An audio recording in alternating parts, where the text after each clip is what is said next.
नमस्कार साथीहरु, तपाईहरुलाई चाहिँ आजको भिडियोमा स्वागत छ। विश्वविद्यालय अनुदान आयोगले चाहिँ उच्च शिक्षा छात्रवृत्तिका लागि आवेदन फारम भर्ने सम्बन्धी सूचना सार्वजनिक गरेको छ।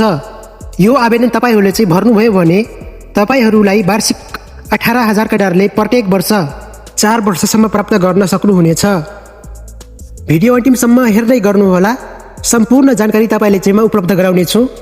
यदि तपाई यस युट्युब च्यानलमा नयाँ हुनुहुन्छ भने भिडियोलाई एक लाइक गर्नुहोला, च्यानललाई सब्स्क्राइब गर्नुहोला। विश्वविद्यालय अनुदान आयोगले चाहिँ उच्च शिक्षामा छात्रवृत्तिका लागि आवेदन फारम भर्ने सम्बन्धी सूचना सार्वजनिक गरेको छ। यो सूचना तपाईको चाहिँ मिति 2082 साल 11 महिना 26 गते सार्वजनिक भएको हो। विश्वविद्यालय अनुदान आयोग कार्यक्रम कार्यविधि 2022 साल तथा उच्च शिक्षा छात्रवृत्ति व्यवस्थापन निर्देशिका 2080 साल प्रथम संशोधन अनुरूप उच्च शिक्षामा पहुँच अभिवृद्धिका लागि अपाङ्गता भएका, आर्थिक रूपले विपन्न, दलित, मुस्लिम, महिला शहीद तथा द्वन्द पीडितका सन्तति र मुक्त कमलरी विद्यार्थीलाई उच्च शिक्षा अध्ययनका लागि छात्रवृत्ति उपलब्ध गराउने कार्यक्रम अनुरूप न्यूनतम योग्यता पूरा गरेका आर्थिक वर्ष 2022 साल 83 मा स्नातक तथा स्नातकोत्तर तह प्रथम वर्षमा भर्ना भई अध्ययनरत इच्छुक विद्यार्थीबाट यही 2022 साल चैत 25 गते कार्यालय समयभित्र छात्रवृत्ति सम्बन्धी अनलाइन माध्यमबाट फारम भरी निम्नानुसारका आवश्यक कागजात तथा सिफारिस पत्र समेत अपलोड गर्नु हुन जानकारी गराइन्छ। के कुरा आवश्यक पर्छन् त है। सुरुमा नेपाली नागरिकता प्रमाणपत्रको प्रतिलिपि, सम्बन्धित शैक्षिक संस्थामा भर्ना भएको रसिद, अनुसूची 2 भनेको मैले चाहिँ डिस्क्रिप्सनमा लिंक राखिदिएको हुन्छु, त्यहाँबाट तपाईले डाउनलोड गरेर त्यसलाई प्रिन्ट गरेर निकालेर त्यो भर्नुपर्ने हुन्छ। त्यसैगरी तपाईको चाहिँ स्नातक तहका लागि कक्षा 12 वा सो सरहको ट्रान्सक्रिप्ट, तपाई चाहिँ ब्याचलर प्रथम वर्षमा भर्ना हुनुभयो भने 12 कक्षाको ट्रान्सक्रिप्ट है। त्यसैगरी स्नातकोत्तर तहका लागि स्नातक तहको ट्रान्सक्रिप्ट प्रतिलिपि चाहिन्छ। त्यसैगरी अर्को तपाईको चाहिँ खातावाला विद्यार्थीको बैंक खाताको चेकबुकको प्रतिलिपि, जसै तपाईको राष्ट्रिय वाणिज्य बैंक, नेपाल बैंक लिमिटेड, कृषि विकास बैंकमा खाता खोल्नु होला। त्यसैगरी आवश्यक कागजात भनेको वर्ग अनुसार प्रमाणपत्र, जसै तपाई चाहिँ जनजाति हुनुहुन्छ कि अपाङ्गता हुनुहुन्छ, आर्थिक रूपले विपन्न हुनुहुन्छ, यस्तो चाहिँ प्रमाणपत्र रहेको हुन्छ त्यो है।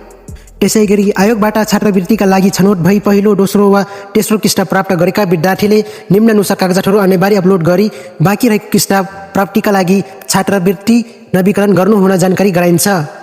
यदि तपाई चाहिँ पहिले पाइसक्नु भएको छ अथवा अब तपाई चाहिँ पाउन बाँकी छ र नवीकरण गर्नुपर्ने छ भने अनुसूची 5 चाहिन्छ र प्रगति विवरण, जसै तपाईको चाहिँ स्नातक तह वार्षिक प्रणाली अन्तर्गतका विद्यार्थीको हकमा दोस्रो किस्ताका लागि प्रथम वर्षको परीक्षामा समावेश भएको प्रवेश पत्र, तेस्रो किस्ताको लागि प्रथम वर्षको नतिजा र चौथो किस्ताको लागि दोस्रो वर्षको नतिजा आवश्यक पर्छ।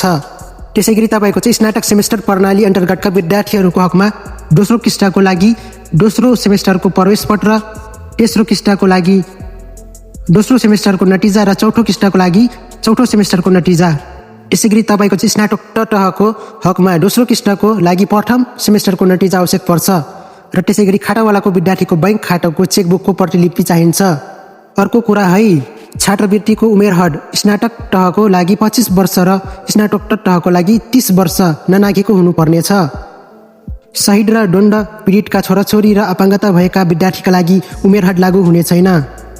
त्यसैगरी तपाईको चाहिँ अघिल्लो वर्ष छात्रवृत्ति प्राप्त गरेका विद्यार्थीहरूले नयाँ आवेदन पेश गरेमा सो आवेदन मान्य हुने छैन। तोकिएको अन्तिम मितिपछि प्राप्त भएका सो आवश्यक कागजातहरू संलग्न नभएका आवेदन उप कुनै पनि कारबाही गरिने छैन। त्यसैले सबैमै तपाईँ चाहिँ आवेदन दिनुहोला। त्यसैगरी आयोगबाट एकै तहमा अध्ययनका लागि कुनै पनि विद्यार्थीलाई दोहोरो छात्रवृत्ति उपलब्ध गराउने छैन। र तपाईहरू चाहिँ विस्तृत जानकारीका लागि छात्रवृत्ति शाखा विश्वविद्यालय अनुदान आयोग सानोथिनी भक्तपुर, यहाँ तपाईलाई चाहिँ फोन नम्बर दिएको छ। यो फोन नम्बरमा कल गरेर जानकारी लिन सक्नुहुनेछ। यदि तपाईहरू चाहिँ नयाँ विद्यार्थी हुनुहुन्छ, प्रथम वर्षमा अध्ययनरत, सो तपाईँ चाहिँ फारम कसरी भर्ने भन्नुहुन्छ भने अघिल्लो भिडियोमा तपाईहरूको लागि चाहिँ ल्याउने छु। यदि यो भिडियोमा तपाईको चाहिँ 500 लाइक र 20,000 भ्युज आयो भने र कोले नवीकरण गर्नुभएको छैन र अघिल्लो वर्ष छात्रवृत्ति रकम प्राप्त भएको विद्यार्थी को हुनुहुन्छ तल कमेन्ट गर्नुहोला है।